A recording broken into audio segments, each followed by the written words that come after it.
एक बार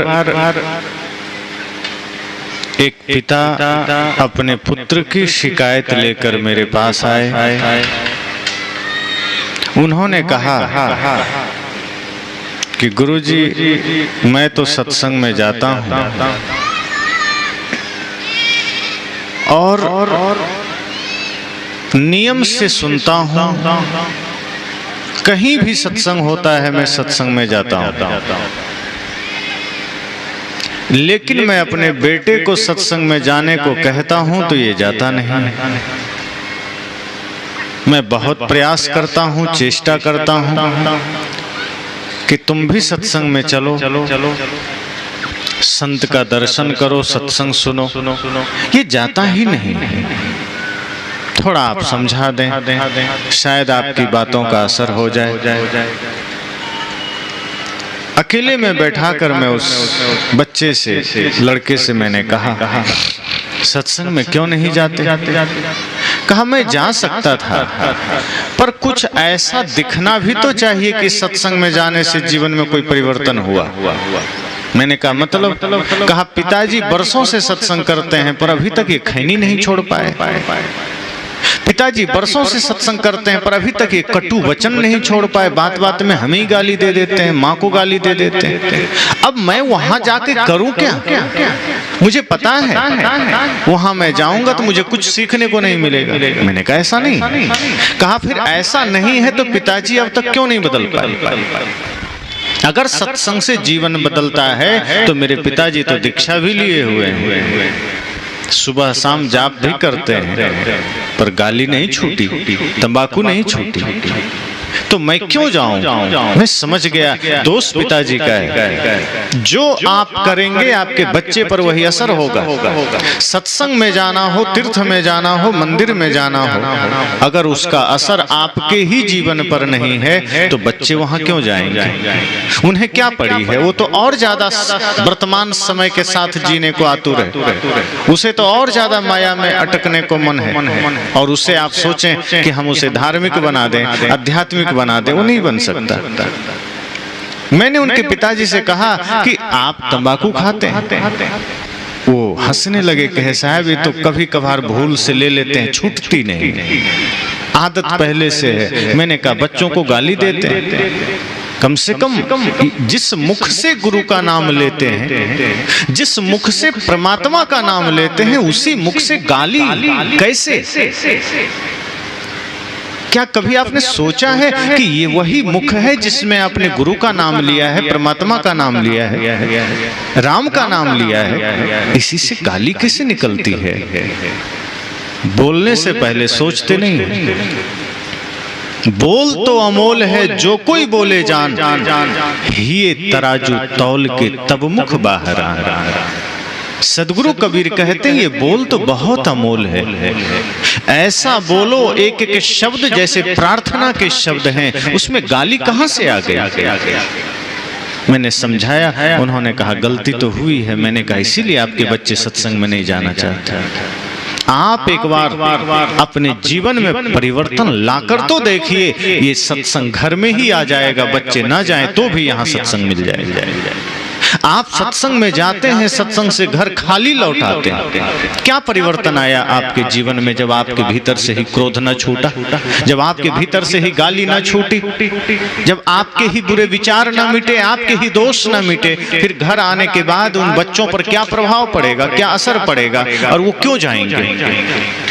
अगर आप अपने बच्चों में कोई परिवर्तन देखना चाहते हैं, अगर आप अपने बच्चों में कोई बदलाव देखना चाहते हैं, तो अपने जीवन में बदलाव करके तो देखिए, अपने जीवन में परिवर्तन करके तो देखिए। अब बच्चे तो चाह रहे हैं राम बन जाएं और खुद बने बैठे हैं रावण। तो बच्चे राम बनने से तो रहे, वो मेघनाद बन जाएंगे। वो रावण का पुत्र मेघनाद ही बन सकता है, राम तो नहीं बनेगा। अब खुद बने बैठे हैं कंस और बेटा कृष्ण बन जाए, संभव ही नहीं है। खुद के जीवन में आसुरी प्रवृत्ति ने डेरा डाला है और बच्चे सोच रहे हैं कि श्रवण कुमार बन जाए, जो हमारी आज्ञा का पालन करे, 4 धाम की यात्रा करा दे। वो तो राक्षस ही बनेगा। मैंने कहा कि पहले अपने जीवन में बदलाव लाइए, अपने जीवन में परिवर्तन लाइए, क्योंकि जैसा आप माहौल बनाएंगे, जैसा आप अपने जीवन को बनाएंगे, आपका पुत्र उसी मार्ग पर चलेगा। अगर आपने सत्संग से प्रेम को जाना है, आपने सत्संग से श्रद्धा, सेवा, भक्ति को जाना है, मीठे वचन, ईमानदारी को जाना है, तो आप उसका पालन अपने घर में करिए। आपके बच्चे के लिए घर में ही सत्संग हो गया, फिर वो सत्संग में बिना कहे जाएगा, उसे ले जाने की जरूरत नहीं पड़ेगी। ऐसे ही एक जगह एक पिता अपने बच्चे को धक्का दे रहे थे, जाओ गुरुजी का पैर छू लो। अब उसको जैसे ही धक्का देता, वो दौड़ के दूसरे तरफ से फिर पीछे चला जाता, वो पैर छूता ही नहीं। फिर पिता कान पकड़ के लाते, जाओ गुरुजी का पैर छुओ, फिर वो खिसक के दूसरे तरफ से भाग जाता। गुरुजी बार बार देखते ये हो क्या रहा है, ये जब जब धक्का दे रहा है बच्चा जाता तो, लेकिन छटक जाता दूसरे तरफ। तब उसके पिता ने कहा, बड़ा नालायक बच्चा है गुरुजी, पैर ही नहीं छूता, देखिए कितना देर से कह रहे हैं। तो गुरुजी ने कहा कि मैं भी इतने देर से देख रहा हूँ, पहले तुम पैर छू लेते तो बच्चा खुद से छू लेता, अब तुम खुद बैठे अकड़ कर सोच रहे हो बच्चा पैर छू ले। तो खुद के जीवन में संस्कार डालो, बच्चे को कहना नहीं पड़ेगा। इतना कहना था कि वो शर्मा गया, कहा जी गुरुजी। वो जैसे ही पैर छुआ, बच्चा दौड़ के पैर छू लिया। संत ने कहा, जो तुम बच्चों में देखना चाहते हो वो खुद के जीवन में उतार लो।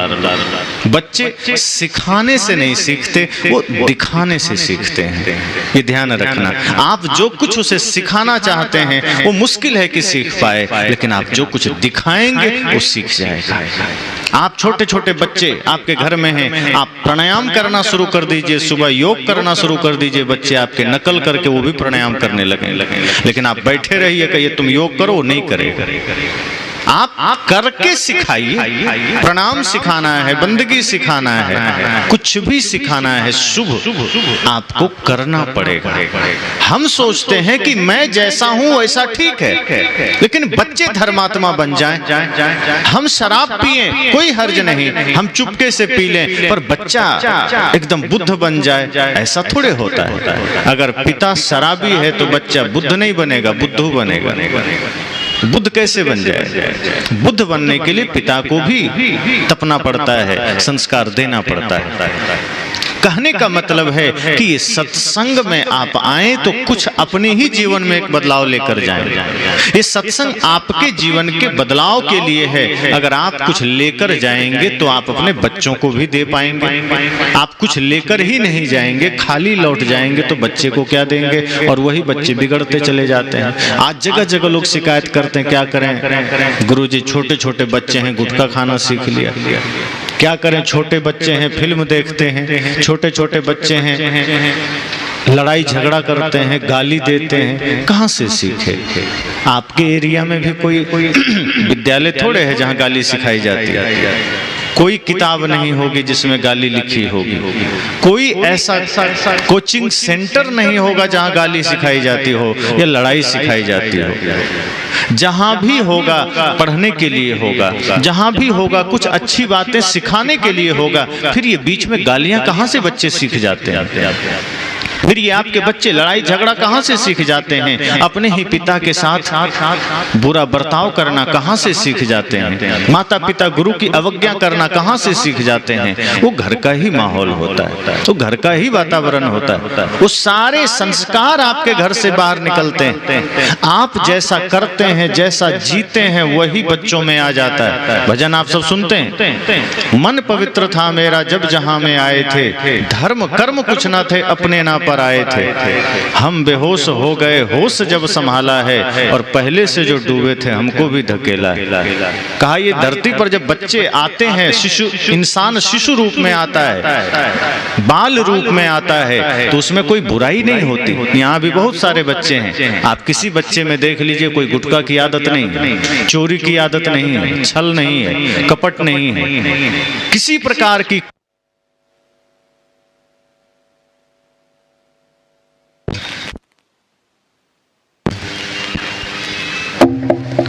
बच्चों में कोई बुराई होती ही नहीं है, क्योंकि अभी उसने कुसंग नहीं किया है, अभी उसके जीवन की यात्रा शुरू हुई है।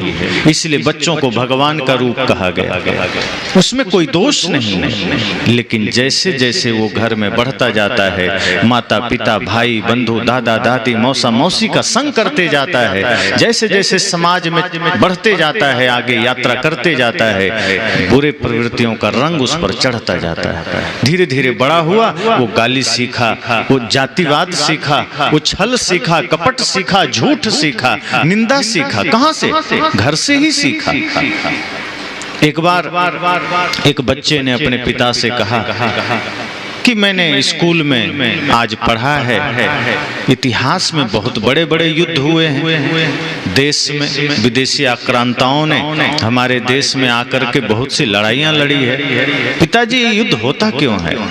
उसके पिता ने एक उदाहरण देकर उन्हें समझाना चाहा। माँ कमरे में रोटी बना रही थी रसोई घर में अंदर, और पिता अपने बेटे को समझा रहे थे कि देखो ऐसा है कि मान लो पाकिस्तान भारत पर हमला कर दे। इतना कहना ही था कि अंदर से पत्नी बाहर आ गई कि क्या झूठ सिखा रहे बच्चे को, पाकिस्तान कहां हमला कर दिया भारत पर। का अरे मैं ये थोड़े कह रहा हूं कि कर दिया या कर ही देगा, मैं कह रहा हूं मान लो, जैसे गणित में होता है ना माना कि सवाल करते हैं लोग, तो इसी तरह से मान लो भारत पर पाकिस्तान ने हमला कर दिया। पत्नी कहती झूठ क्यों बोल रहे हो, कर ही नहीं सकता, वो डरपोक देश है, कर ही नहीं सकता। उसके पति ने कहा अरे भैया सही बात है, वो नहीं कर सकता, नहीं किया है, बस मैं तो एक उदाहरण दे रहा हूं कि मान लो पाकिस्तान ने भारत पर हमला कर दिया। पत्नी कहती कैसे मान ले, झूठ सिखा रहे हो बच्चे को, चुप रहो वरना देख रहे हो बेलन, अभी तुम्हारा मुंह तोड़ देंगे। बच्चा तुरंत हंसने लगा, कहा समझ गया लड़ाई कैसे शुरू होती है, आप दोनों में ही लड़ाई शुरू हो गई, मैं समझ गया। लड़ाई ऐसे ही शुरू होती है कि अपनी बात ऊपर रखनी है, अपनी बात आगे रखनी है, और वही आपके बच्चे सीख गए। छोटी छोटी बात में पति पत्नी में झगड़े हो गए, छोटी छोटी बात में एक दूसरे में विवाद कर लिया आपने, आपके बच्चे वहीं पड़े हैं, वहीं देख रहे हैं, वहीं खेल रहे हैं, उनमें झगड़े का भाव आ गया। आप घर में बैठिए, प्रार्थना करिए, सुबह दिन में व्यवहारिक जीवन में समरसता लाइए, मधुरता लाइए, ईमानदारी लाइए। शाम को सब लोग पुनः बैठिए, पाठ करिए, स्तुति करिए, संत गुरुजनों का नाम का गुणगान करिए, और फिर शांति से ध्यान करते हुए विश्राम कर जाइए। देखिए आपके बच्चे पर एक सकारात्मक प्रभाव पड़े। लेकिन छोटी छोटी बात में अगर आप लड़ाई कर रहे हैं, झगड़े कर रहे हैं, गाली गलौज कर रहे हैं, ईर्ष्या द्वेष कर रहे हैं, धीरे धीरे उस विषम माहौल में आपके बच्चे पलते पलते वो भयंकर रूप से बिगड़ जाएंगे, और फिर जवानी में वो इतने बिगड़ चुके होंगे कि आपकी ही बात नहीं सुनेंगे, बल्कि आपको ही धोखा देंगे। आज यही तो हम घरों में करते हैं, हम सावधान नहीं रहते, हम सजग नहीं रहते। बच्चों को हमने कभी सीरियस नहीं लिया कि बच्चे हैं तो हमें कितनी सजगता रखनी पड़ेगी, कितना होश रखना पड़ेगा। ना जाने कौन सा कदम आपके बच्चे को बिगाड़ दे, किन किन वजहों से बच्चे बिगड़ते हैं आप सोच भी नहीं सकते। अभी बच्चों का समय है, बहुत सारे खिलौने वाले आए हैं, आप देखेंगे कई जगह रिवॉल्वर भी खिलौने का मिलता है, और पिताजी खुद खरीद कर देते हैं, माँ खरीद कर देती है, ले बेटा रिवॉल्वर ले। अब है तो वो नकली, कुछ नहीं होगा उससे, लेकिन जब बच्चा रिवॉल्वर हाथ में लेता है तो असली वाला भाव उसको आता है कि पिता पर तान दिया। मन में है ना कि इसे मारा जाता है, कि हम तुमको मार दें, माँ के ऊपर तान दिया हम तुमको मार दें। अब पिताजी तो जान रहे नकली है, खुशी से कहते हैं हाँ थोड़ा हमको भी मार दो, माँ को भी एक गोली चला दो। थोड़ा इधर दादाजी भी बैठे हैं, दादाजी भी कह रहे हैं अरे हमारे ऊपर भी तो तानो। खुशी से सब रिवॉल्वर तनवा रहे हैं, लेकिन वही रिवॉल्वर धीरे धीरे हाथों में अभ्यस्त हो जाता है वो लड़का उन रिवॉल्वर के साथ, और जब बड़ा होता है तो खिलौना छोड़ देता है, असली हाथ में ले लेता है। और तब किसी बात पर पिताजी के कान पर तान दिया तो पिताजी रोते हुए गांव में जाते हैं कि बेटा आज हम पर रिवॉल्वर तान दिया। तो किसने सिखाया था? उसी बच्चे के हाथ में रिवॉल्वर के जगह कलम दे दिए होते, किताब दे दिए होते, पूजा की थाली पकड़ा दिए होते, तो उसके जीवन में ये दुर्घटना नहीं घटती। इससे पहले कि आपके बच्चे हाथ में शराब का प्याला पकड़े, अगर उसके हाथ में अपने पूजा की थाल पकड़ा दी, उसका रास्ता नहीं बिगड़ेगा। इससे पहले कि आपके बच्चे हाथ में हथियार उठा ले, उसके हाथ में अगर आपने कलम पकड़ा दिया, उसका कोई कदम नहीं बिगड़ेगा। इससे पहले कि आपके बच्चे किसी का गर्दन पकड़ ले, उन हाथों को संत गुरुजनों का चरण स्पर्श करा देना, कभी भी उसका कदम नहीं बिगड़ेगा। इससे पहले कि आपके बच्चे की यात्रा शराब खाने की ओर हो जाए, वेश्यालय की ओर हो जाए, उसकी यात्रा देवालय, सिद्धालय और संत गुरुजनों की ओर कर देना, उसके जीवन में कोई भी बुराई नहीं आएगी। संत कहते हैं ये सजगता चाहिए। आप सीरियस नहीं हैं, बच्चे बिगड़ जाते हैं। विद्यालय में पढ़ने गए, आप सीरियस नहीं है वहां क्या पढ़ रहे हैं। आज विद्यालय की हालत भी ठीक नहीं है। सरकारी विद्यालयों में तो इतनी स्थिति खराब होती जा रही है कि मास्टर साहब खुद गुटखा खाकर बैठे होते हैं और वहीं दीवार की तरफ थूक देते हैं। कई बार तो इतना थूका हुआ रहता है। एक जगह मैं विद्यालय में गया, बिहार की ही बात है, दीवार देखा तो मुझे लगा पेंट किया गया है। मैंने कहा ये पेंट सही से क्यों नहीं किया? कहा नहीं पेंट नहीं है। किसी ने बताया तो थूका हुआ है गुटखा खाकर, पान खाकर। हमको हैरानी हुई, ये शिक्षा का मंदिर है। अरे असली मंदिर है, यहाँ बाल स्वरूप भगवान स्वयं बैठते हैं, उन्हें तुम शिक्षा दे रहे हो, और ये विद्यालय को तुमने थूक थूक कर बदरंग कर दिया। ये क्या सीखेंगे यहाँ? आप शिक्षा तो कम ही दोगे, उसके जीवन में नरक ज्यादा कर दोगे। विद्यालय में आपके बच्चे 4-6 घंटे रहते हैं, आपको सजग रहना है कि विद्यालय में कोई गलत एक्टिविटी तो नहीं हो रही है, कोई गलत गतिविधि तो नहीं हो रही है। कई बार मास्टर साहब बच्चे से ही सिगरेट मंगा लेते हैं कि जाओ दुकान से ले आओ, बीड़ी मंगा लेते हैं। अब 4 बार अगर बच्चे से मंगा लिया तो 5वीं बार बच्चा खुद ट्राई करता है कि है क्या, एक बार हम भी तो देखें। अब 5वीं बार में बच्चा भी सीख जाता है। तो आपके एक एक व्यवहार का असर बच्चों पर पड़ता है, माता पिता के एक एक व्यवहार का असर बच्चों पर पड़ता है। और इसके लिए संत जन कहते हैं माताओं आपको सबसे ज्यादा सजग रहना है, क्योंकि हमारे ऋषियों ने माता को निर्माता कहा। आप सिर्फ बच्चों को जन्म ही न दीजिए, आप बच्चों को संस्कार भी दीजिए, आप बच्चों को सजाइए भी, संवारिए भी। माता सीता का उदाहरण अभी आप सुन ही रहे थे मंच से कि उन्होंने किस तरह से अपने बच्चे को ज्ञानवान बनाया, चरित्रवान बनाया, विद्वान बनाया। माता निर्माता होती। आपकी एक भी शब्दावली अगर गलत हो गई तो उसका असर डायरेक्ट बच्चे पर हो जाएगा। माँ की भावनाओं से बच्चे जुड़े होते हैं। अगर आपने मजाक में भी बच्चे को गाली दिया तो गाली फलित हो जाती है। अगर पिता ने कुछ गलत बोला वो फलित हो जाता है। इसलिए संत जन कहते हैं आपके जीने का ढंग, आपका व्यवहार बदलना चाहिए, वरना ये बच्चे बिगड़ेंगे, ये बच्चे गलत मार्ग पर जाएंगे और यही इस समाज के लिए खतरा होगा। फिर आप भी रोक नहीं पाएंगे। आज जो समाज में समस्याएं हैं उसका कारण ये बच्चे ही हैं जो आगे चलकर बड़े हो जाते हैं और आपके बस से बाहर हो जाता है। बांस जब तक कच्चा है आप उसे जैसा चाहे झुका लीजिए, लेकिन एक बार पक गया तो उसे झुकाना बहुत मुश्किल है। ये बच्चे जब तक 5 वर्ष से पहले आप इसे जिस चाहें आकार में ढाल लीजिए। एक बात ध्यान दीजिए, कुछ आत्माएं अपने संस्कार लेकर आते हैं पूर्व के, जिनमें कुछ पुण्य लेकर आते हैं, कुछ पाप लेकर आते हैं। जो पुण्य लेकर आते हैं उन पर आपको ज्यादा मेहनत नहीं करनी पड़ती। जो कहते हैं ना होनहार विरवान के होत चिकने पात, कि वो बचपन से ही इतने कुशाग्र होते हैं, तेज होते हैं, होनहार होते हैं कि आपको ज्यादा मेहनत नहीं करनी पड़ती। वो बच्चे स्वाभाविक दिव्यात्मा बन करके समाज के लिए उद्धारक बन करके आगे निकलते चले जाते हैं। लेकिन कुछ होते हैं जो अपने पाप लेकर आते हैं, पूर्व के कुछ पाप बच जाते हैं उसे लेकर आते हैं। और उन बच्चों पर अगर आपने ध्यान नहीं दिया, आपने उसका संरक्षण सही से नहीं किया, तो वही बहुत ज्यादा भयंकर रूप से बिगड़ जाते हैं। इसलिए ऐसा भी नहीं है एक ने कहा कि अब क्या करें, इसके भाग्य में यही लिखा है तो हम क्या कर सकते हैं। संत ने कहा कि ऐसा नहीं है। भाग्य में अगर कुछ भी लिखा है, ये मनुष्य जीवन है, यहाँ भाग्य भी बदल जाता है। ऐसा नहीं है कि निराश हो जाना है। अगर किसी को लगता है कि अब तो मेरे कर्म में यही दुख लिखा है, बिल्कुल नहीं। कर्म में लिखा हुआ भी बदलता है, भाग्य भी बदलता है, क्योंकि आप इस मनुष्य जीवन में हैं। और ध्यान रहे, मनुष्य जीवन कर्म की भूमिका है, ये भोग की भूमिका नहीं है। भोग की भूमिका तो अन्य तीन खानी है, जहां आप भोगने के लिए जाते हैं, दुख भोगने के लिए, कर्मों का फल भोगने के लिए। लेकिन मनुष्य जन्म में आप कर्म का फल तो भोगते ही हैं, लेकिन अगर आप प्रण कर लें कि मुझे अपने कर्म को, अपने भाग्य को बदलना है, तो कहा गया है साधन धाम मोक्ष कर द्वारा, ये शरीर मोक्ष के द्वार तक जाने का साधन भी बन जाएगा। आप अपने भाग्य को भी बदल लेंगे, आप अपने समस्त कर्मों को पलट सकते हैं। उसके लिए आपको वही संस्कारों में आना होगा, उसके लिए आपको वैसा माहौल बनाना होगा।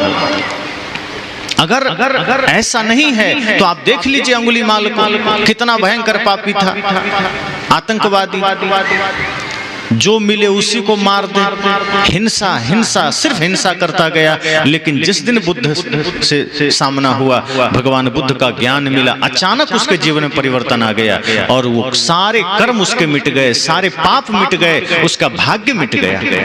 उसने अपने आत्मा को पवित्र कर लिया, रत्नाकर बदल गया।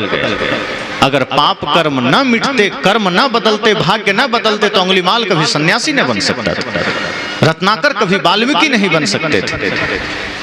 इसलिए यह नहीं सोचकर बैठ जाना है कि नहीं अब तो जो कर्म में लिखा है वही होगा। नहीं, ये मनुष्य जीवन है आपका। आप सोच लीजिए कि कितना भी भयंकर पाप आपके कर्म में लिखा हो, कितना भी भयंकर दर्द आपके भाग्य में लिखा हो, और कितना भी बुरा परिणाम आपके भाग्य में लिखा हो, अगर सही अर्थों में आपने गुरु संत का संग कर लिया और ज्ञान को अपने जीवन में धारण करके पुरुषार्थ किया, आप अपने भाग्य को बदल लेंगे। तो कुछ बच्चों में अगर संस्कार आप देना शुरू कर देंगे और उसके भाग्य में कितना भी बुराई लिखा हो तो उसे आप बदल सकते हैं, वो भी धर्मात्मा बन जाएगा। इसलिए संत जन कहते हैं घर का माहौल मंदिर जैसा रखिए। सदगुरु कबीर क्यों आपको मंदिर जैसा बनने को कहते हैं? एक आदमी ने कहा कबीर साहब तो मंदिर मानते ही नहीं थे। मैंने कहा आप कबीर साहब को ठीक से जानते ही नहीं हैं। वो मंदिर मानते थे और आपसे ज्यादा मानते थे। आप पत्थर के मंदिर की ओर भाग रहे हैं और वो आपको कहते हैं कि उस एक छोटे से मंदिर से मुक्त होकर के इस पूरे जगत को मंदिर समझो। आप एक भगवान से के पीछे भाग रहे हैं। वो कहते थे समस्त सृष्टि में जितने जीव हैं सबको भगवान मानो। वो आपको मुक्त कहाँ करते हैं? वो तो आपको विराट से जोड़ते हैं। वो आपको एक छोटे से मंदिर से मुक्त करके समस्त सृष्टि को मंदिर मानने की बात करते हैं।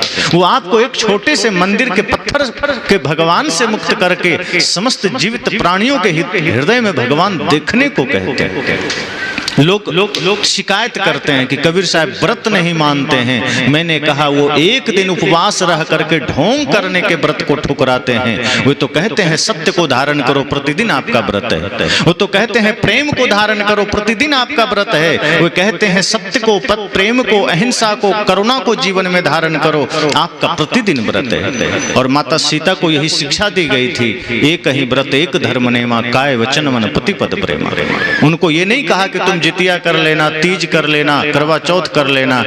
माता सीता को ये नहीं कहा कि एकादशी कर लेना। उन्हें कहा कि बेटी तुम सिर्फ तन मन वचन से पति से प्रेम रखना, सास ससुर में प्रेम रखना, मन को निर्मल रखना, यही तुम्हारा व्रत है। तो सदगुरु कबीर तो आपको विराट व्रत से जोड़ते हैं, जहां हर दिन आपके जीवन में व्रत हो सकता है। वो आपको विराट मंदिर से जोड़ते हैं, जहां हर कोई इस जगत में मंदिर में भगवान का स्वरूप है। तो हम सब जब अपने घर को ही मंदिर बना लेंगे तो ये छोटे छोटे बच्चों में दिव्यता उतरेगी, भव्यता उतरेगी। पता नहीं किसके भाग्य में क्या लिखा है, कुछ अच्छा लिखा है, कुछ बुरा लिखा है। अगर आप अच्छा करेंगे तो जिसमें अच्छा लिखा है वो और अच्छा बनेगा, जिसमें बुरा लिखा है उसके भी भाग्य पलटेंगे, वो भी अच्छा बनेगा। कल को क्या पता इसमें से कोई भारत का प्रधानमंत्री बनने को दिशा में बढ़ जाए, कोई मुख्यमंत्री बने, कोई विधायक, कोई मुखिया बने, कुछ भी बन सकता है। कोई वैज्ञानिक बन सकता है, कोई बहुत बड़े संत बन सकता है। लेकिन आज आपने अगर सही संस्कार न दिया और वो गलत संस्कार लेकर बड़ा हुआ और कहीं वो विधायक बन गया तो क्या करेगा? तो सरकार से उसको बजट मिलेगा 5 करोड़ का, वो 1 करोड़ भी खर्च नहीं करेगा, 4 करोड़ जेब में डाल लेगा। अब हो गया कल्याण आपका, क्योंकि वो वही सीख कर गया है। आपने संस्कार नहीं दिया, वो गलत मार्ग पर जाएगा। आपने संस्कार नहीं दिया, वो समाज को गलत दिशा की ओर ले जाएगा। संत कहते हैं सत्संग में आप आए हैं, आप यह सोचना कि ये मेरे जीवन का एक अमूल्य अवसर है, इसे खोना नहीं है। अपने जीवन को तो बदलना ही है, अपने जीवन से हमें अपने बच्चों में भी दिव्यता लानी है। इसके लिए आपको घर में सजग रहना है। बोलिए तो मीठा बोलिए, सच्चा बोलिए। कहीं भी बच्चों के सामने आप गाली देने लग जाते हैं। बच्चों के ही सामने एक पिता को मैंने देखा, बच्चा लेटा है और वो निकाला खैनी वो बनाने लगा। मैंने कहा बच्चे के सामने खैनी का, वो तो अभी 6 महीने का है, उसे क्या पता। मैंने कहा ये आपको भूल है, आपकी भूल है कि आप सोच रहे बच्चा 6 महीने का है। आपसे ज्यादा मेमोरी पावर उसका मजबूत है, वो बोल नहीं सकता है लेकिन आंखों से देख रहा है। और वो जो आप कर रहे हैं वो रिकॉर्ड हो रहा है, वो खाली कैसेट है। आप वहाँ खैनी खा रहे हैं, अब बड़ा होकर के वो चरस पिएगा। ध्यान रखना, इसलिए ध्यान रहे, सजग रहना। अपने बच्चों के प्रति जब सजगता आएगी तब जीवन में परिवर्तन आएगा। सत्संग सुनने से नहीं होगा, जीवन में उतारने से होगा। हम बच्चों के सामने कुछ भी गलत करने लगते हैं कि 1 महीने का है, 3 महीने का है। ये भूल जाइए कि वो 3 महीने का है कि 6 महीने का है। उसका मेमोरी पावर बहुत ज्यादा है, उसके पास ग्रहण शक्ति बहुत ज्यादा है। आप देखेंगे जो छोटे छोटे बच्चे होते हैं आंखें ज्यादातर खुली रखते हैं, वो देखेंगे कोई भी चीज को तो एक टक देखते रहते हैं, वो सब ग्रहण कर रहे हैं, उसके मस्तिष्क में सब जा रहा है, रिकॉर्ड हो रहा है, मेमोरी खाली है अभी। और आप जो कुछ भी करेंगे उसके अंदर जाएगा। इसलिए अगर आप कुछ भी गलत करते हैं सजग रहिए, अच्छी बातें सिखाइए, सुबह उठिए उसे प्रणाम करना सिखाइए, दिन में उसे बढ़िया इतिहास सिखाइए, राम से परिचय कराइए, कृष्ण से परिचय कराइए, बुद्ध महावीर कबीर से परिचय कराइए, भगत सिंह चंद्रशेखर आजाद से परिचय कराइए। आप अपने बच्चों को महापुरुषों के जीवनियां पढ़ाइए, उनके सामने सुनाइए, उसके अंदर वीरता जगेगी, उसके अंदर साधना जगेगी। हम तो अपने बच्चों को फिल्म दिखाना चाहते हैं, हम अपने बच्चों को किस्से कहानी सुनाते हैं, गाने सुनाते हैं। वो बच्चे क्या करेंगे? आप गाना सुनाएंगे तो वो आगे चलकर क्या बनेगा? वो नाचेगा, नौटंकी करेगा, जहां तहां गलत करेगा। एक पिता को मैंने देखा, वो बैठा था, अपने बेटे से कहा ये क्या है? टीवी चल रही थी तो बेटा पहचान नहीं पाया, कोई हीरो था उसमें, फिल्म चल रही थी तो चैनल बदल दिया। फिर कहा अब देखो अब कौन है, फिर नहीं पहचाना, एक थप्पड़ दिया, कहा नालायक, रोज तुमको दिखाता हूँ, पहचानते नहीं हो, ये शाहरुख खान है। तब बेटा कहा हाँ पहचान गया। फिर चैनल बदला, अब बताओ, तब वो बताने लगा। मैंने कहा आश्चर्य है, अपने बेटे को तुम हीरो हीरोइन से परिचय करा रहे, इतना फालतू समय आपके पास। अरे परिचय ही कराना है तो दीवार पर टंगे फोटो के तरफ ले जाओ, वहां राम जी टंगे हैं, कृष्ण जी हैं, उनसे परिचय कराओ, सदगुरु कबीर से परिचय कराओ, भगवान बुद्ध से परिचय कराओ, सदगुरु रविदास से परिचय कराओ, डॉक्टर भीमराव अंबेडकर से परिचय कराओ, भगत सिंह चंद्रशेखर आजाद, नेताजी सुभाष से परिचय कराओ, लक्ष्मीबाई मीराबाई से परिचय कराओ। ये क्या तुम नाचने गाने वालों से परिचय करा रहे हो? इससे परिचय कराओगे तुम्हारे बच्चे उसी मार्ग पर जाएंगे, उसी यात्रा पर जाएंगे। और यदि तुम भगत सिंह से परिचय कराओगे तो तुम्हारे बच्चे के हृदय में राष्ट्र भावना जगेगी, प्रेम की भावना जगेगी, कर्तव्य की भावना जगेगी, और वो अपने सांस रहते कभी भी समाज और राष्ट्र पर आंच आने नहीं देगा। ये संकल्प उसका होगा। अपने बच्चों में राष्ट्र की भावना जगाओ। तब वो हंसने लगा, कहा वो तो मैं तो ऐसे ही कर रहा था। मैं कहा एक एक पल आप अपने बच्चे को बिगाड़ रहे हो। अगर आप एक भी गलत कदम उठाएंगे आपके बच्चे बिगड़ जाएंगे, और ये सही पिता होने की निशानी नहीं है। एक सही सच्चा पिता सदैव इस भाव में जीता है कि हम अपने बच्चे को कैसे त्याग वैराग्य के मार्ग पर भेज सकें, कैसे राष्ट्र सेवा के मार्ग पर भेज सकें, कैसे समाज सेवा के मार्ग पर भेज सकें, बल्कि एक शब्द में कहें तो कैसे हम उसे एक अच्छा इंसान बना सकें। आपने कभी सोचा? लगभग माता पिता की चिंता रहती है कि बच्चे को कैसे पढ़ाएं, कौन विद्यालय में पढ़ाएं, कितना पढ़ाएं, डॉक्टर बनाएं कि आईपीएस बनाएं कि इंजीनियर बनाएं। कभी आप सोचते हैं कि हम बच्चे को इंसान कैसे बनाएं? कभी आपने सोचा कि हम बच्चे को सही संस्कार कैसे दें, कैसे हमारा बच्चा बढ़िया संस्कारी बने, कोई पद हासिल करे ना करे, अगर उसने आदमियत हासिल कर लिया, इंसानियत हासिल कर लिया, समझना जीवन में सब हासिल कर लिया। पूजा इंसानियत की होती है, शुभ कर्मों की होती है, और हम वही नहीं करते। तो अपने घर के वातावरण को बदलिए। सत्संग के बाद अपने घरों में, अब तो कई जगह घरों में मैंने देखा कि महापुरुषों की तस्वीरें भी गायब हो गई।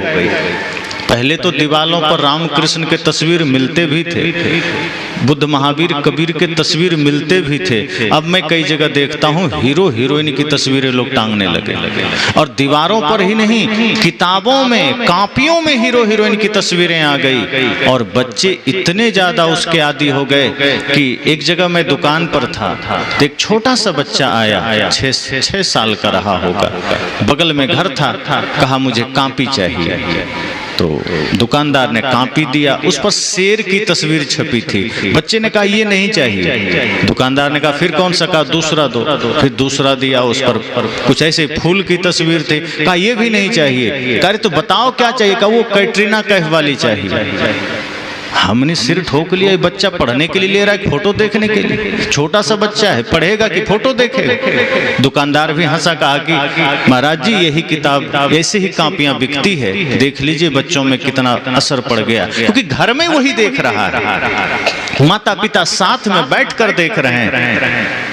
पिता फिल्मी गाने लगाकर डांस कर रहा है और सोचता है बेटा धर्मात्मा बने। मैंने कहा ये संभव नहीं है। आप एक एक चीजों में बदलाव लाइए, एक एक चीजों में सुधार लाइए, वरना कब पैरों तले जमीन खिसक जाएगी, समझ में नहीं आएगा। कब बच्चे बिगड़ जाएंगे पता भी नहीं चलेगा। क्योंकि संसार का पतन का मार्ग, संसार का मार्ग, बुराई का मार्ग बड़ा चिकना होता है। यहाँ मेहनत नहीं करनी पड़ती बिगड़ने के लिए, किसी को भी मेहनत नहीं करनी पड़ती है बर्बाद होने के लिए।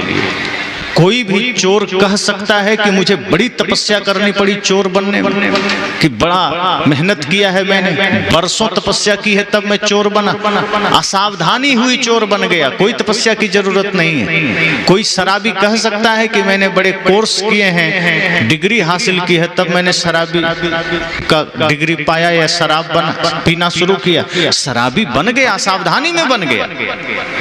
कोई भी आदमी बिगड़ा है, बर्बाद हुआ है, कोई भी गलत मार्ग को चुना है, हिंसा के मार्ग को चुना है, कोई मेहनत नहीं करनी पड़ी, थोड़ी सी असावधानी हुई, आदमी बर्बाद हो गया। लेकिन धार्मिक होने के लिए, सामाजिक होने के लिए, न्यायिक होने के लिए, इंसान बनने के लिए बड़े तप की आवश्यकता पड़ती है। राष्ट्रभक्त बनने के लिए, माता पिता गुरु भक्त बनने के लिए बड़े साधना की आवश्यकता पड़ती है, और इसके लिए सतत सजग रहने की जरूरत है। थोड़ी सावधानी होगी, बर्बाद हो जाएंगे। इसलिए घर को मंदिर बनाने की बात है। घर मंदिर कैसे बनेगा? आज हम चिंता करते हैं बाहर मंदिर कैसे बनेगा। सदगुरु कहते हैं घर को मंदिर बनाओ। घर मंदिर बन गया तो ये बच्चे भगवान ही बने रहेंगे, ये शैतान नहीं बनेंगे। आज आपके बच्चे कब शैतान बन जाते हैं आप सोच भी नहीं सकते। तो विद्यालय भेजिए, लेकिन संस्कारों के साथ घर में भी संस्कार बना के रखिए। एक कीमती पौधों को लगाने के लिए बड़ी मेहनत करनी पड़ती, और झाड़ झक्खड़ के लिए कोई मेहनत नहीं करना पड़ता। उसको आप उखाड़ने में मेहनत करते हैं, वो उतना ही उगता है। आप देखिए जंगल झाड़ को, उसको आप उखाड़ने में मेहनत करते हैं, लगाने में नहीं करते हैं। लेकिन वो उस दवाई डाल दो, उखाड़ दो, फिर भी हो जाता है। और जो कीमती पौधे हैं उसके लिए आप मेहनत करते हैं, फिर भी मर जाता है। ऐसे ही अगर बच्चों में दिव्यता जगानी है, शुभ संस्कार जगाना है, तो मेहनत तो करनी पड़ेगी। अगर छोड़ देंगे तो सब जंगल झाड़ की तरह हो जाएगा, कोई महत्व नहीं रहेगा। लोग उसे उखाड़ना चाहेंगे, लोग उसे मिटाना चाहेंगे। लेकिन यदि आपने अपना फर्ज निभाया, पिता अपना पिता होने का फर्ज, माँ अपना माँ होने का फर्ज, तो आपके बच्चे पूज्य बनेंगे, कीमती बनेंगे। और एक माता पिता का सबसे बड़ा दायित्व धर्म यह है कि आपके बच्चे कीमती बन सकें। लेकिन हम अपने ही कर्मों के वजह से, अपनी ही आदतों के वजह से बच्चों के जीवन में कितनी बुराइयों का कारण हम बन जाते हैं। अगर आप सही नहीं बना सके और आपके वजह से बच्चे का मार्ग बिगड़ गया तो समझना आप अपने बच्चे का हथियारा बन गए। आप उसके भविष्य के साथ आपने खिलवाड़ किया।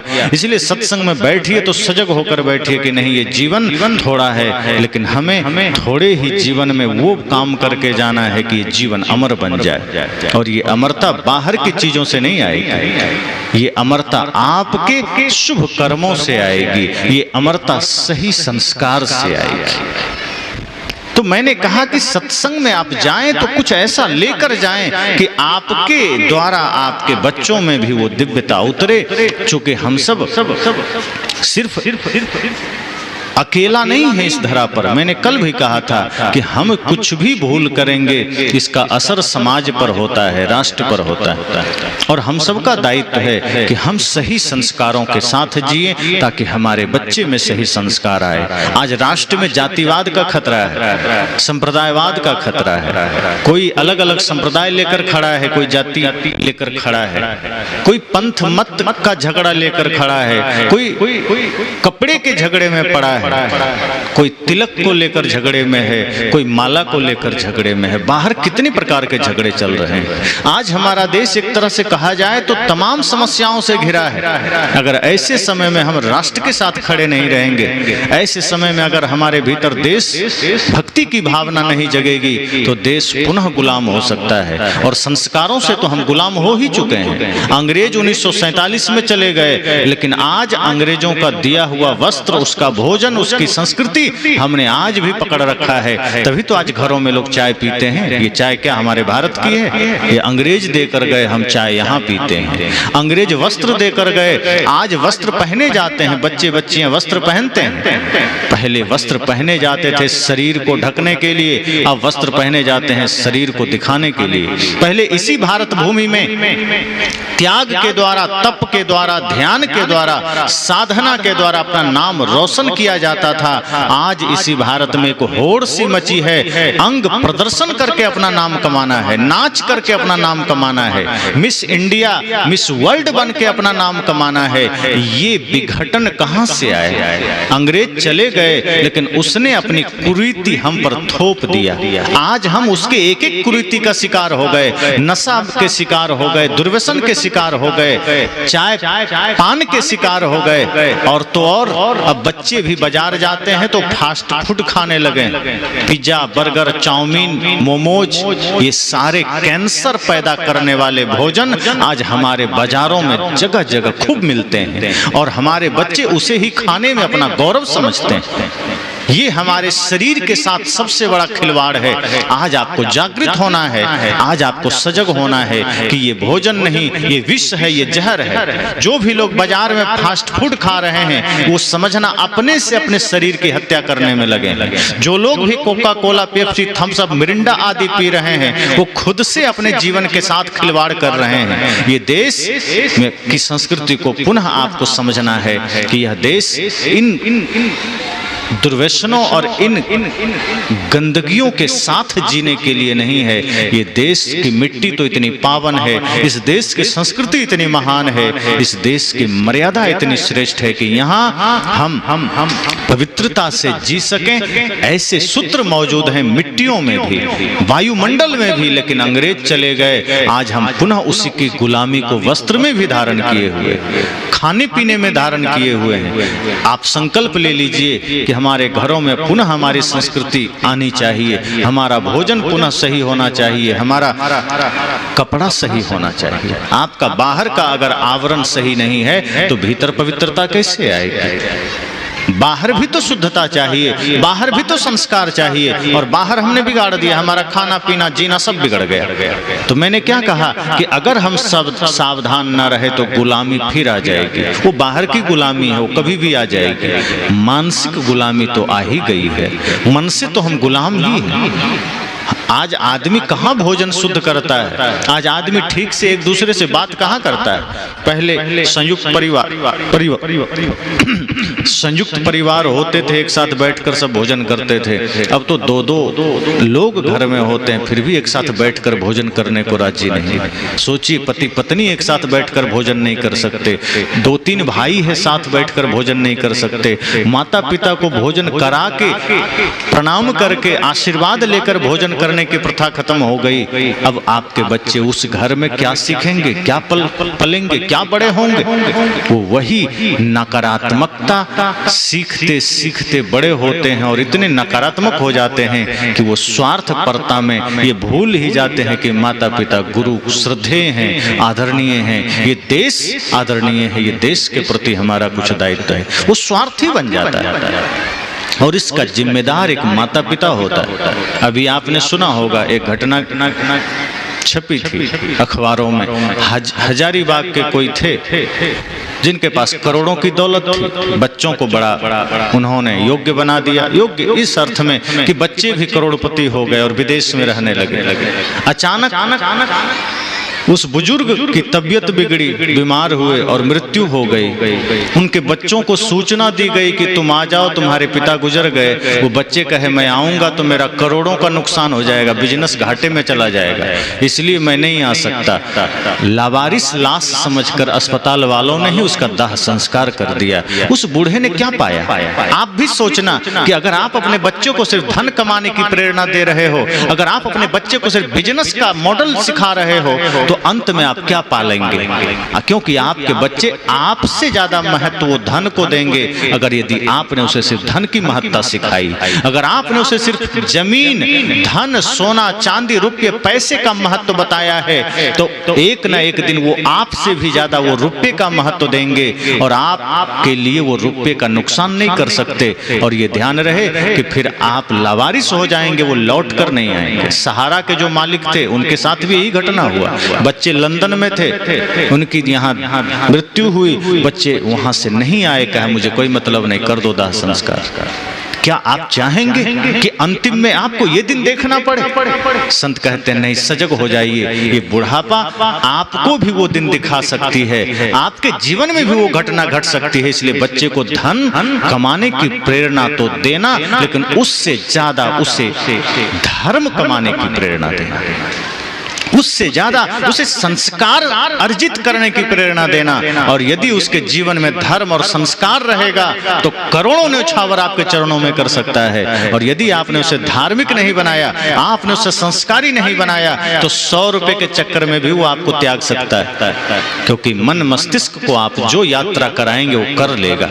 इसलिए संत कहते हैं ये सत्संग आपके जीवन को, आपके घर को पवित्र बना सकता है, मंदिर बना सकता है, और आप इस छोटे से जीवन में अपना नाम रोशन कर सकते हैं, अपने बच्चों को दिव्य संस्कार दे सकते हैं। तो इसके लिए सत्संग है। विशेष हम सबको यही ध्यान रखना है कि हम सत्संग सुनते हैं, संतों का दर्शन करते हैं, ग्रंथों का पाठ करते हैं, लेकिन महापुरुषों के जीवन का अनुसरण नहीं करते। राम की पूजा करने वाले भी लोग यहाँ बैठे होंगे, कृष्ण की पूजा करने वाले भी लोग बैठे होंगे, हनुमान जी की पूजा करने वाले भी बैठे होंगे, बुद्ध महावीर कबीर को मानने वाले भी लोग बैठे हैं, लेकिन कितने लोग उनके आचरण को अपने जीवन में उतार पाए। कोई हनुमान की पूजा करता है। एक लड़के को मैंने देखा, वो गले में हनुमान जी का लॉकेट टांग रखा था। मैंने कहा बड़ा हनुमान भक्त हो? कहा हाँ। मैंने कहा अंडा खाते हो? कहा 2 टाइम। मैंने कहा तब कैसे हनुमान जी का भक्त हुआ तुम? कहा पिताजी जबरदस्ती खिलाते हैं कि नहीं अंडा खाओ नहीं तो कमजोर हो जाओगे। मैंने कहा हनुमान जी अंडा खाते थे क्या? कहा नहीं। हम क्यों कमजोर थे? कहा नहीं। तो मैं कहा अंडा में ही विटामिन है, ये मांस मछली रज बीज खा करके तुम शक्तिशाली बन जाओगे। अरे जितने लोगों के जीवन में शक्तियां हैं वो सब शाकाहारी हैं। घोड़े का शक्ति देखते हो, चना खा करके इतना दौड़ता है कि दूसरा कोई नहीं दौड़ सकता। और सारे पावर हॉर्स पावर में नापे जाते हैं। क्यों? शक्तिशाली तो हाथी भी है, शेर भी है, लेकिन हॉर्स पावर से ही क्यों नापा जाता है? क्योंकि लगातार दौड़ते रहना, बोझ उठाने का सामर्थ्य घोड़े में। मैंने कहा वो तो छोड़ दो, हनुमान जी शाकाहारी थे और बाकी सारे राक्षस मांसाहारी थे, लेकिन हनुमान जी के सामने कोई टिका? कहा नहीं। मैं कहा फिर तुम अंडा खाकर किसके सामने टिक जाओ? मैंने कहा कृष्ण जी क्या खाते थे? कहा मक्खन। मैंने कहा मक्खन खाते खाते बचपन में ही कृष्ण को कंस को मार दिया, कृष्ण जी ने कंस को मार दिया और तुम सोचते हो कि हम मांस खा करके हम हट्टा कट्टा तगड़ा हो जाएंगे? मैंने कहा ये तो बड़ी मूर्खता है। हम अज्ञानतावश कुसंगवश कई दोष जीवन में धारण कर लेते हैं कि राम की पूजा तो करेंगे लेकिन जीवन हम रावण का जिएंगे। राम का मंदिर तो हम दर्शन कर लेंगे लेकिन हमारे जीवन का एक एक आचरण रावण का होगा। अब दोनों में देखिए क्या है, राम जी माता पिता का आदर करते थे, शुद्ध वैष्णव थे, मांस मछली अंडा नहीं खाते थे। राम जी एक पत्नी व्रत लेकर थे, दूसरे स्त्रियों पर कुदृष्टि नहीं करते थे, भाई से प्रेम करते थे, इसलिए वो राम जी पूजनीय हुए। और जो राम भक्त हैं आज के, वो क्या करते हैं? माता पिता की अवज्ञा करते हैं, माता पिता को लात मारते हैं, पत्नी से झगड़ा करते हैं, भाई को लात मारते हैं, मांस खाते हैं, मदिरा पीते हैं। और उनसे पूछो कि तुम किन के भक्त हो? तो हम राम के भक्त हैं। तो पूरा कर्म तो रावण का है, भक्त राम का तुम कैसे हो गए? अगर तुम शाकाहारी बन सके, अगर तुम्हारे जीवन में भाई के लिए प्रेम जग सका, अगर माता पिता गुरु के प्रति आदर भाव जग सका, तुम पूर्ण वैष्णव बन सके, तभी राम भक्त हो, वरना रावण भक्त हो। अब आपको तय करना है कि आपको राम भक्त बनना है या रावण भक्त बनना है। आपको तय करना है कि आप अपने जीवन में राक्षसों का अनुसरण करेंगे या देवताओं का अनुसरण करेंगे। आपको तय करना है कि आपको आतंकवादियों का अनुसरण करना है या अपने देश के सेनाओं का अनुसरण करना है। भगत सिंह, चंद्रशेखर आजाद को अपना रोल मॉडल बनाइए। उन्होंने छोटी सी उम्र में ही देश के प्रति अपनी संपूर्ण सांसें समर्पित कर दी, अपना जीवन समर्पित कर दिया। हम आज किस दुनिया में जी रहे हैं? हमारे जीवन, ये शरीर का कोई वैल्यू नहीं होगा, अंत में ये राख बन जाना है। ध्यान रखना, कितनी भी कितना भी प्यारा शरीर हो, कितनी भी खूबसूरत आपके पास देह मिली हो, एक दिन इसे राख हो जाना है। क्या करोगे बचाकर? मृत्यु खड़ी हो रही है सामने। किसके सामने खड़ी है बस देखना बाकी है। जिसने ध्यान की गहराई को प्राप्त कर लिया वो इसे देख भी लेता है। आप ध्यान देना, कभी किसी के जीवन में मृत्यु की घटना घट सकती है, फिर बेहोशी क्यों? इसलिए सचेत होना है, और जब सचेत हो जाएंगे तब पता चलेगा जीवन थोड़ा ही सही लेकिन इसे हमें सुंदर बना के जीना है, पवित्र बनाकर जीना है। तो इस 2 दिनों के बल्कि 3 दिनों से सत्संग चल रहा है। आप सब ने संतों के विचार सुने हैं। जीवन में संकल्प लेकर जाना कि हम सब भी अपने अपने जीवन में परिवर्तन ला सकें, हम इस राष्ट्र के निर्माण में अपना कुछ सहयोग दे सकें। और राष्ट्र निर्माण में सहयोग देने के लिए इतना ही करना है कि हम सब शुद्ध इंसान बन जाएं, हम सब राष्ट्रभक्त बन जाएं। ये देश हम सब का है, देश के प्रति हम सब का एक कर्तव्य है। ऐसा नहीं कि जो सीमा पर जवान खड़े हैं सिर्फ उन्हीं का कर्तव्य है। हम सब इस देश के प्रति अपना कर्तव्य निभा सकते हैं, ईमानदारी में जी करके, प्रेम में जी करके, दीन दुखी की सेवा करके, माता पिता गुरु का सम्मान करके। ये आप कर सकते हैं तो ये भी देश की सेवा है। अगर आपने किसी बूढ़े बुजुर्ग का सम्मान किया, उसका दुख दूर किया, ये राष्ट्र की ही सेवा है। आपने सामाजिक स्तर से कोई भी शुभ काम किया, ये भी राष्ट्र की ही सेवा है। और यूं कहें तो अगर आपने सिर्फ अपना भी मन निर्मल कर लिया, जीवन पवित्र कर लिया, ये भी राष्ट्र की सेवा है। क्योंकि आपके निर्मल होने से कितने लोगों पर पॉजिटिव असर पड़ता है, सकारात्मक असर पड़ेगा। इसलिए हम सबको सजग रहना है, सचेत रहना है। बहुत बहुत शुभकामनाएं, मंगल कामनाएं, ऐसे आयोजन होते रहें। और इसके लिए हमारे रणवीर साहब को हृदय से मंगल कामना है कि आपने बड़ा अच्छा आयोजन किया। धर्म यात्रा, सत्संग की यात्रा हमारे जीवन में सबसे महत्वपूर्ण यात्रा है। बाकी सारी यात्राएं शरीर के साथ विराम हो जाती है। संसार की सारी यात्रा का संबंध आपके शरीर से है। शरीर राख हुआ, बाहर की यात्रा विराम हुई, लेकिन सत्संग की यात्रा आत्मा की यात्रा है। अगर आपने सत्संग को जीवन में उतारा या आप सत्संग यात्रा का हिस्सा बने तो शरीर विराम हो जाएगा, लेकिन सत्संग आपके जीवन में चलता रहेगा, क्योंकि वो विराम नहीं होगा। तो अब ये सभा विराम होगी, लेकिन ध्यान रहे सत्संग कभी विराम ना हो सके। सभा विराम हो जाए पर सत्संग आपके हृदय में चलता रहे, और जब सत्संग हृदय में चलता रहेगा तो समझना कि आपने सही मायने में इस ज्ञान गंगा में डुबकी लगाया है। तो आपके जीवन में सुख, समृद्धि और स्वास्थ्य सदैव बना रहे। आपके बच्चे संस्कारी बने, आपके बच्चे स्वस्थ बने, राष्ट्र भक्त बने, माता पिता गुरु भक्त बने। यही मंगल कामना करते वाणी को विराम।